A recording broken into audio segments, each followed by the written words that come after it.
So Debbie, I've heard you share a story from the E-Myth book that really explains the importance of customer service. Can you share this with us? Yeah, for those, I guess, that haven't read the E-Myth, it's a book written around the success principles that have made McDonald's the global empire that they are today. It talks about different management styles, training styles, structure styles. Ultimately, the focus is why most small businesses fail and what to do. But I do have a favourite story from the book. I'll have to say I haven't read the book for quite some years. Yeah. So for those that have recently read the book, I may have embellished and A little bit. changed the story as I do. But yeah, ultimately it's got two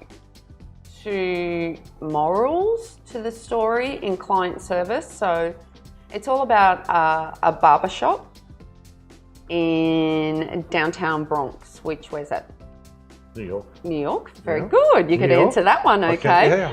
So a barbershop downtown Bronx in New York. It's been there for 20 years. You can probably picture it from watching movies. And it's like the go-to place of the community. But the owner decides to sell up and retire. So another person comes in, traditionally what they call under new management. And obviously all the locals are a little concerned. They've been going there for 20 years. Yeah. But new management comes in and they paint it, they put a new reception in, they do a complete renovation and fit out. And then the new clients and customers start to come in and the experience is really good. They're greeted by a happy and friendly reception staff. They take a seat waiting for the barber and then they're offered whether they want a cup of tea, an orange juice, a coffee, a muffin. It's sort of like a selection menu. If it's after 12 o'clock, they offer them a wine or a beer.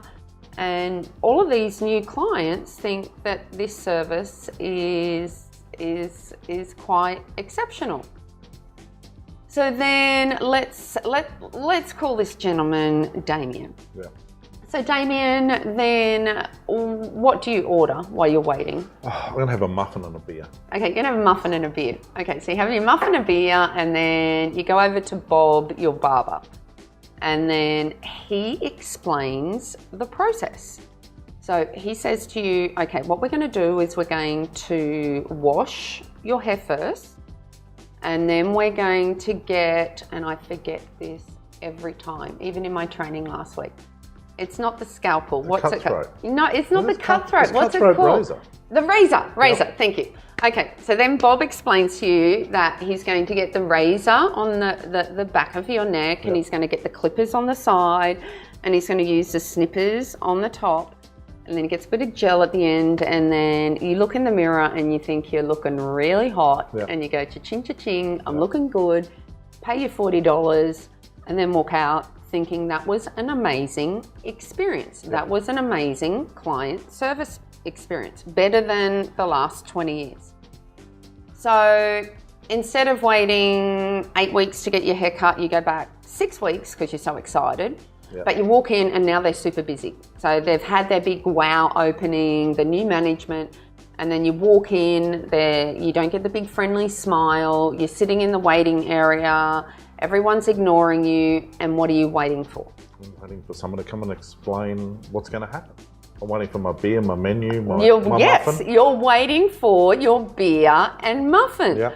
So they didn't give you your beer and muffin because they're so busy and they realise that it's actually not making them any profits at all and they're going backwards. Yep.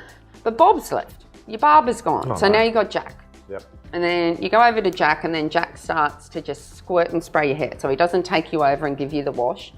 He doesn't use the razor on the back. He uses the clippers and he gets the scissors doesn't put the fancy gel or the mud, or what do men call it? Not the mud, the Wax. wax. Anyway, wax, mud, whatever it is.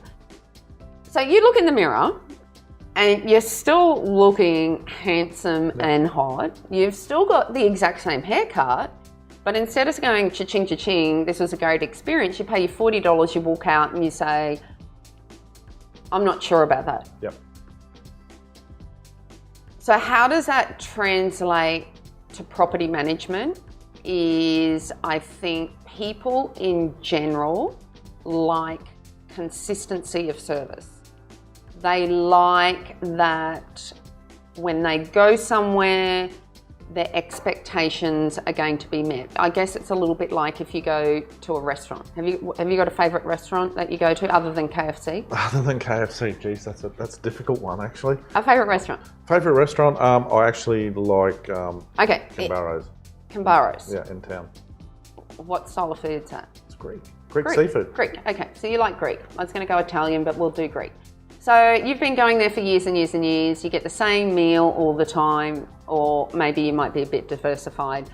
But if you're like me, you get the same meal every time, but then you go and it tastes a little bit different. And you go, okay, I'll give them one more go. You go back again, it still tastes different because they're changing over the chef. You go back the third time and you go, I'm never going back there again. Yeah.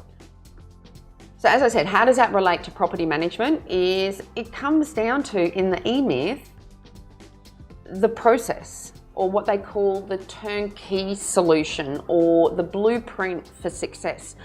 Even if you're a restaurant, you should have a mapped process and recipe for how you make a meal, the same as McDonald's. So every single time you go there, it tastes the same. Now, obviously in property management, landlords and tenants aren't eating us, even though sometimes they probably would like to eat us because they're monsters. No, they're not monsters. But how that relates to property management, let's take an example of the tenant vacating. So you've got a property manager there. When the tenant vacates, they have constant communication with the landlord because it's a high stress period. Yep. They're without the rental income.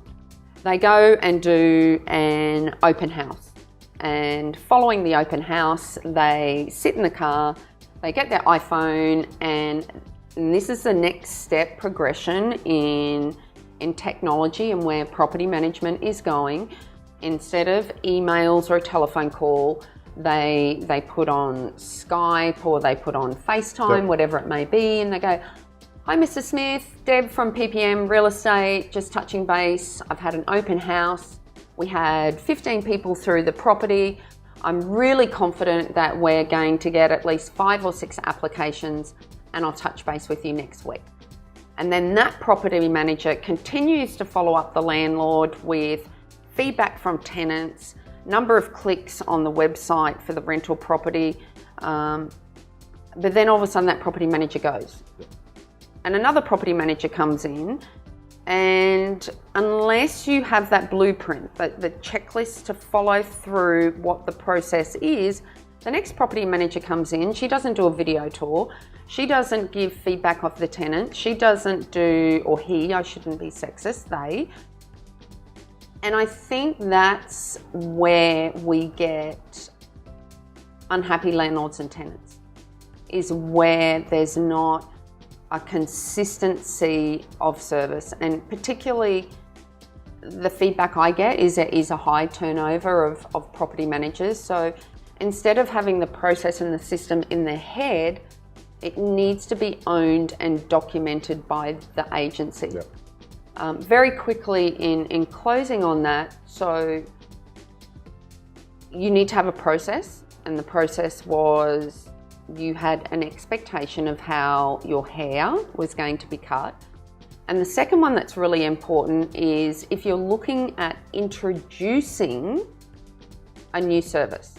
So if you're looking at introducing at a routine inspection to carry tidy room certificates, if you notice one of the rooms has a little kid in it just to make him feel good, and at the next routine inspection, Mummy says to little Johnny, make sure it's clean because you won't get your tidy room certificate. Whatever additional service you introduce into your business, you need to be very mindful that you can follow through, or otherwise, if you eliminate it or don't include it, poor little Johnny It's going to get really upset. is going to get really upset after the routine inspection when he's just spent an hour tidying his room and the next property manager doesn't have his tidy room certificate. So as a summary, there needs to be a blueprint, checklist, processes, procedures, and once it's introduced, it becomes an expectation.